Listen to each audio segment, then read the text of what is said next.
Most reps lose a deal before it even starts. And it's not necessarily because they're bad, but they fail to build credibility right out of the gate, nor do they carry it through the call. So if you want to learn how to build credibility instantly from someone who sells to C-suite executives, then this is your masterclass. My name is Brandon. Welcome to the Sales Armory, and let's get into it. So when I say credibility, really what I'm referring to is, does that buyer deem you, or do they perceive you as an authority on what you're talking about? And studies show that we have roughly 7 seconds to make a good first impression. If you're in phone sales and selling over the phone, it might be even less than that. Additionally, the higher that you climb in your sales career, the more sophisticated a buyer that you start working with, the higher the expectations that buyer's going to have of you as a sales rep. They're going to judge you on things like your tone, your clarity, the way that you speak. And all of that builds your credibility in their mind, or your authority in their mind.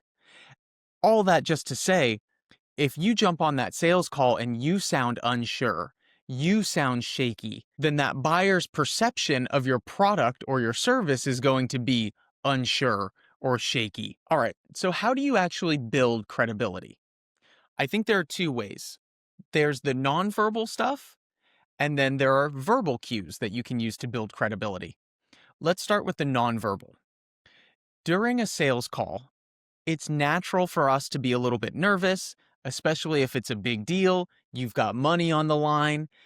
But when you're nervous, you've got adrenaline and cortisol spiking, and you need to be able to control that, especially for a lot of these nonverbal cues.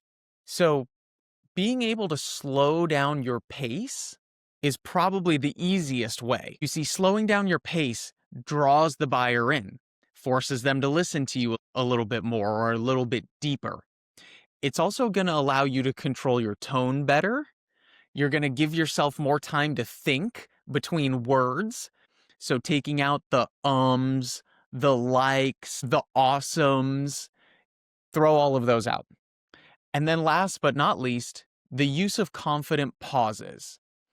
And what I mean is, there's a difference between a long drawn out pause because you don't know the answer to something and asking an impactful question, pausing and letting the silence do a little bit of that heavy lifting and forcing an answer from the buyer. Let me give you two quick examples. There's a big difference between, my name is Brandon and I'm calling with XYZ pharmaceutical company because I want to help you with your specialty medications, versus, hey, this is Brandon. I'm calling with XYZ pharmaceuticals. The reason I'm reaching out is because we've helped some other hospitals source specialty meds, and I wanted to see if we could do the same for you. See the difference in the way those two examples felt? I know the words were a little different, but really what I was trying to emphasize was the difference in the tone, the pacing, the clarity. One feels frantic, the other feels polished. The next nonverbal way that we can communicate credibility or authority is the way that we frame the call. And what I mean by that is, how do we open the call and set the agenda? I'm going to give you an example in just a second. But the reason why this works is because by doing this in a strong way, you're communicating that you're in control of this call. We're going to reference a little bit of our experience too, so that the buyer knows this isn't our first rodeo. We're going to communicate structure so the buyer knows exactly what's going to happen. And by doing those two things, you're going to establish a level of professionalism and set an expectation for that customer. Now, here's an example of how we can properly frame a call that leverages all of those key points. When you open the sales call, I would recommend using a structure something like this. I'm going to ask you some questions about your current process, and I really want to learn more about your priorities. From there, I can share some client testimonials or what I'm seeing in whatever industry you're in.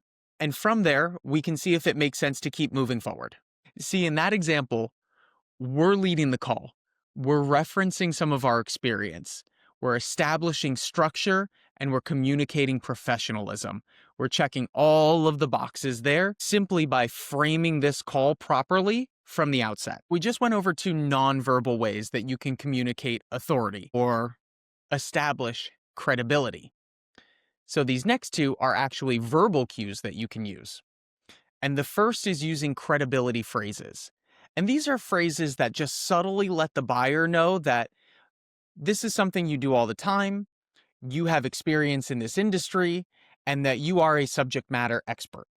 So if a buyer were to ask you a question about maybe a feature, I would recommend answering that question with a phrase like, well, in my experience, or other clients have told me, what we see in the industry is. These phrases subtly communicate to the buyer that you work with other people who experience the same challenges and that you've been through this before. Now, the key is to actually follow through with that and offer some insightful answer.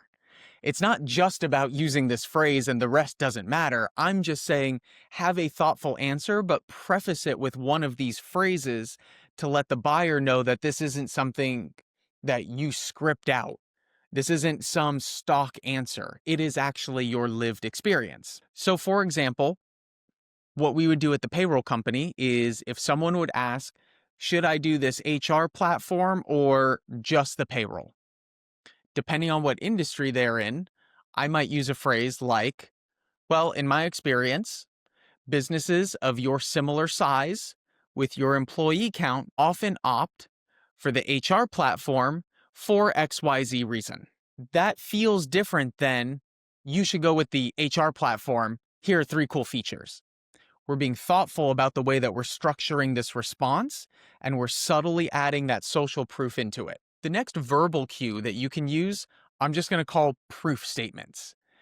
But it is basically sharing wins that you've had with other customers that you can use instead of giving an example just of your own.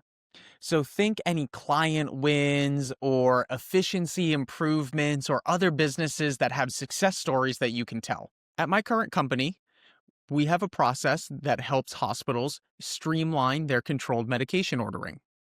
And instead of peppering any new hospital that I talk to with how great this feature is, when it comes up, which it inevitably does, I try and share client wins or success stories from recent hospitals.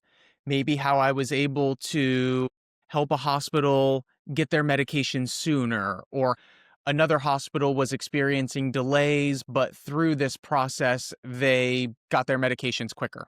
I try and shift the responsibility of proving why this works away from me telling it to them and instead me telling a story about another hospital who used it and what their positive outcome was. All right, the last tip that I have for you guys before we move into some mistakes is actually neither a nonverbal nor a verbal cue.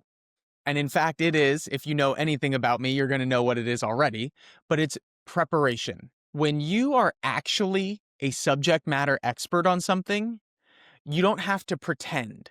You don't have to fake the proof statements. You don't have to practice speaking because you've prepared so much that it just comes naturally. A phrase that I will throw around, you don't have to get ready if you just stay ready.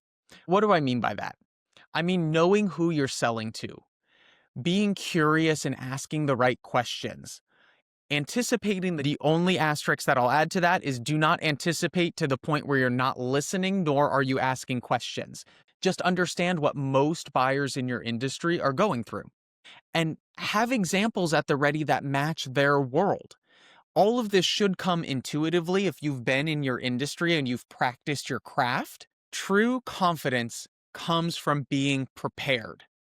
But when you enter a room, that confidence gets translated or interpreted by other people as credibility.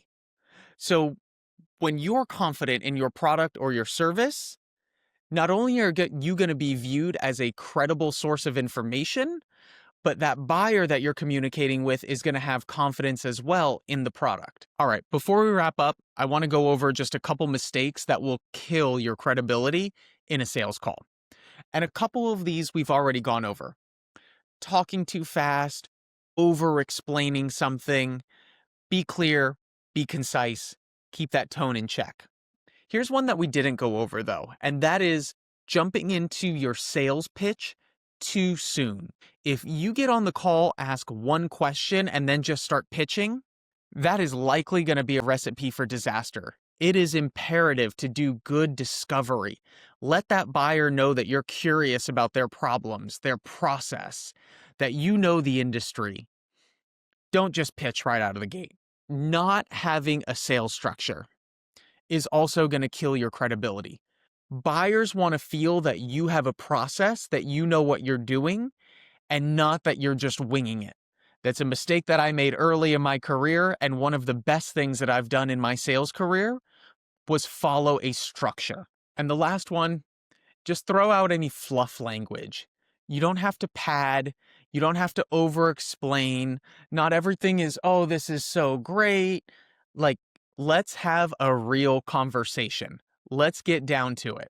All right, guys, if you took away a tip from this credibility building masterclass, then please drop a like on this video. And if you want to sound like the most seasoned sales rep in the room, even if you're new, then subscribe to the channel, and I'll see you next time on the Sales Armory. Thank you.